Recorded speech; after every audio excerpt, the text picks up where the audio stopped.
All right, students, welcome to Chapter 12, A Fire with Faith.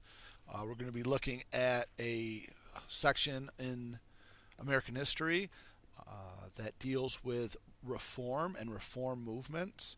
And as you can see from this picture, one of the reforms is going to be against alcohol, which is seen as a great evil: gin, rum, brandy, whiskey. It's going to lead to all these problems, you know, women and men fighting and fighting the law and being late for work and getting fired and then being, impoverished because of this, and of course all the sickness and disease that comes from alcohol addiction as well. Some of the motivations and causes of reform in America. So why did we get to where we were? Well, we're looking at the years about 1830 to 1850. This is also referred to as the antebellum years. And there's a changing relationship between men and women and masters and workers as a result of this market that's now there because of the Industrial Revolution. So how do men and women relate to one another? What are their spheres? What are their roles in society?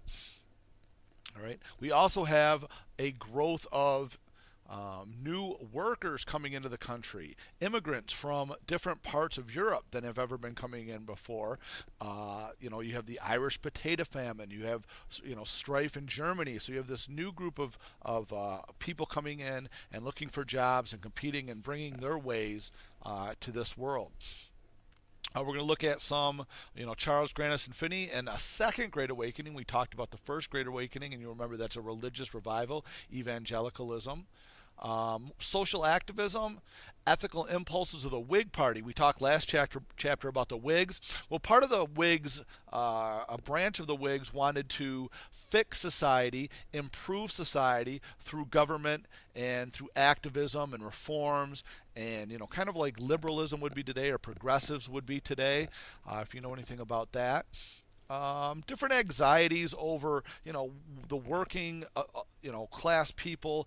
Our jobs are changing. What we do in life is changing. We're not just farmers or traders anymore. We're now working in factories and business and finance. And so a lot of transitions going on here, which causes a lot of angst. Youthful idealism. Again, America was built on this idealism, this optimism, the different Puritan and revolutionary traditions of America to remake the world and to make the world look like America, and the Protestant work ethic and the idea of capitalism and working hard and getting ahead in the American dream. All of this plays a role there. The shining city on a hill, remember that? The Enlightenment, while it's dying out a little bit, you still have that emphasis on virtue and being a good citizen. This is all this Republican ideology. But really, the Enlightenment is going to be replaced by this new movement, Romanticism and Transcendentalism. These two things are kind of very connected. Here's a revival, a religious revival. People like passing out in their seats. All right, you have the charismatic speakers. And again, this is going to be kind of a clash. You're going to have a clash of old and new. You have the old Calvinism that, no free will, the idea of everybody is born to either be saved or be damned, and there's nothing you can do about it. Well, this new Great Awakening is going to challenge that. All right, this going to sweep through the United States. It's going to be a more personal relationship with God and with Jesus. And one of the great leaders of this is Charles Grandison Finney. And I don't want to get too much into Finney because this is going to be one of the people that is going to be in your project. So I want you to get most of the information from that. But there's this new formulated technique and methods that are using emotional appeals and strong rhetoric and a booming charismatic voice with shouts from the congregation and people, fainting with glee and with ecstasiism. And, this idea that there's this personal God who loves you and cares for you, and you can have this relationship with him.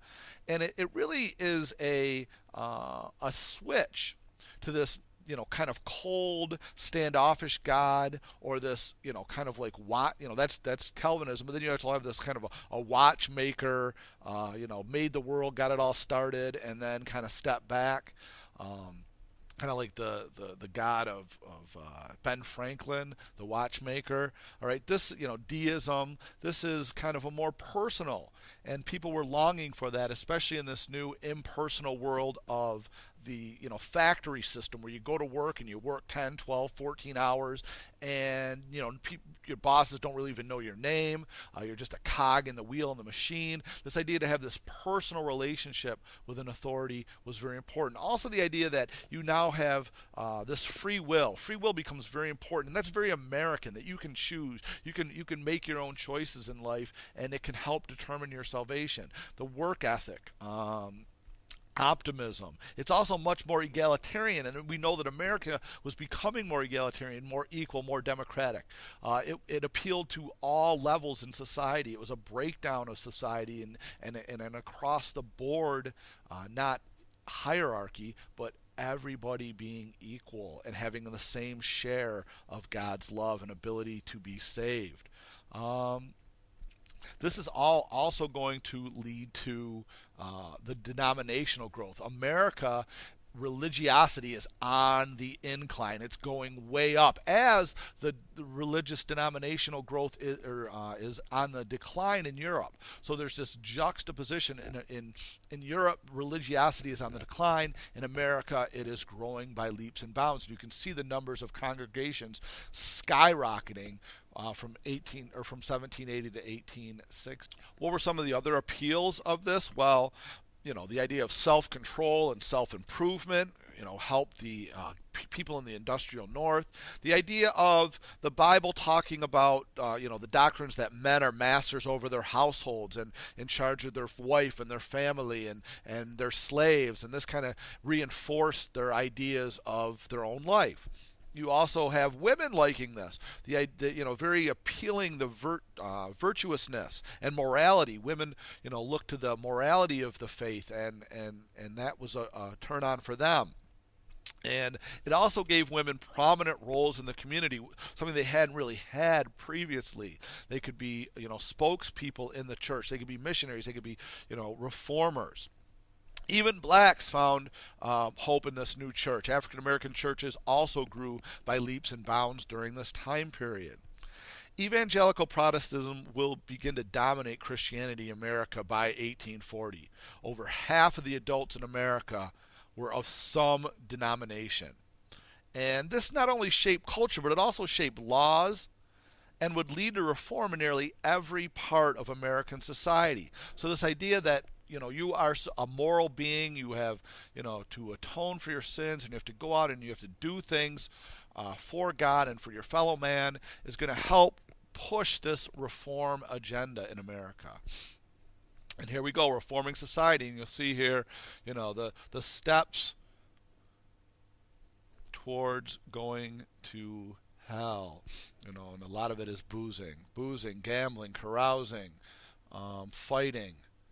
And there's the poor mother and child, as the husband and father engage in all of these activities.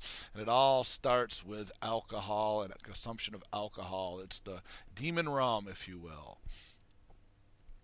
Temperance, all right, is one of the first major movements of reform. Temperance is to stop the drinking of alcohol. The Americans were just out and out drunks during this time period. I mean, it was really bad. It was a huge problem. It was way worse than the drug problem that we have today. I mean, it affected all these different parts of society, from working, showing up late for work or not going to work at all and getting fired and then turning into poverty. Women would fight with their husbands, and their husbands would fight with their kids, and it was horrible mess. And if any of you know the effects of alcohol, you know what I'm talking about. And so one of the early efforts in this reform movement, this religious movement, was to stop the public's consumption of alcohol because of the sinfulness that arises from drunkenness, and really try to focus on moderation, not complete abolition of alcohol, but drinking very moderately, one or two occasionally here and there for maybe celebrations, but not drinking to drunkenness. And the American Temperance Society was founded in 1826. They, on the other hand, became dedicated to total abstinence. They said that you couldn't just have one or two drinks, that if you were an alcoholic, it would always lead to you wanting to get drunk. Now, the term alcoholism was not in use then, but they understood that most people could not handle just drinking one or two. They needed to get drunk to fulfill that need. Um, Again, this leads to they take on the same type of ideas the Great Awakening did, the way to convert people, if you will. They use these conversion methods to convert people to temperance and to get people away from, demon rum. One example would be, of course, the Salvation Army. They were very big on temperance, and they used a lot of the same methods to get people to quit drinking alcohol. We're going to talk later on at the end of the chapter about the Maine Law, which was the first law actually prohibiting liquor sales, and it was passed in Maine. Other states followed, but eventually most of these laws were struck down as unconstitutional by the courts.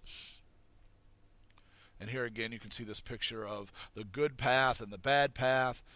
Pure heart and avoiding evil and going to church and being a good voter and, doing the whole American thing. And over here, drinking and gambling. And it's going to lead to not only the penitentiary, but maybe execution and then to the fires of hell.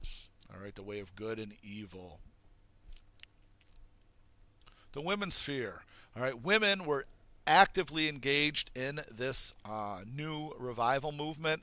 One of the ideas that come out of this is this ideal of domesticity, meaning that women were now going to have their own sphere. You have the business sphere for men, which is the cold, calculated, hard-working, that kind of a sphere, and then you have the home, which is the domestic sphere with the home and the family for women. And women were seen as morally superior to men, able to control their urges and bring balance to the relationship. They were supposed to make homes into a respite from the work world. Before this time period, before the Industrial Revolution, work went hand in hand with the home. You had to do spinning and weaving and all of the kind of stuff took place right in the home. Well, now that you have the Industrial Revolutions and all those looms and things like that, the spinning jenny and all of that are in factories, you keep work and home separate spheres, and work is for work and home is for relaxation and resting and being with your family and enjoying life. And so women would transform the homes into this respite, and eventually this movement is going to become known as the Victorian movement. It's going to be very prevalent in Europe as well. The middle class family was in transition. You have a 25% decline in birth rate, so we're not growing by as great of a rate in America anymore.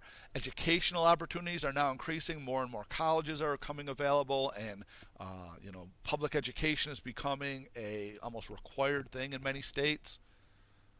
For some, the domestic ideal was unrealistic. Working class women, urban women, did not have the ability to stay at home, but they had to actually go out and work outside the home. So this whole idea of domestication and the domestic ideal was unrealistic for many. Catherine Beecher, however, stressed that women, especially mothers, were the moral guardians of society. There was a huge uptick in women's educational opportunity as well, volunteer associations and entrance into the public life for women. So women are now going out and joining these associations, joining these reform movements, these groups, and we're going to look at some of those in a little bit.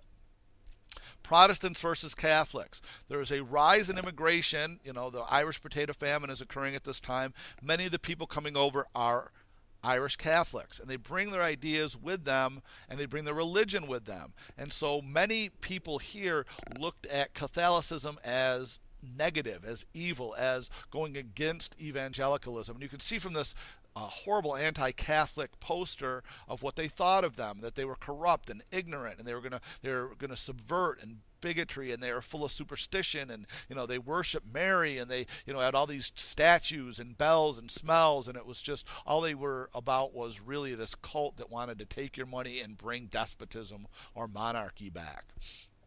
This political danger that they were going to overthrow the government and try to put a king in charge. All right, so anti-Catholicism is on the rise, and so you have these two prominent groups of Americans that were fighting against one another. We're going to end here with Dorothea Dix. I don't want to get too much into her because, again, she is going to be a major player, a major person that you're going to be talking about in your projects. So I'll let the person who's talking about Dorothea Dix explain what's going on. But she was a Unitarian, and we're going to cover that next.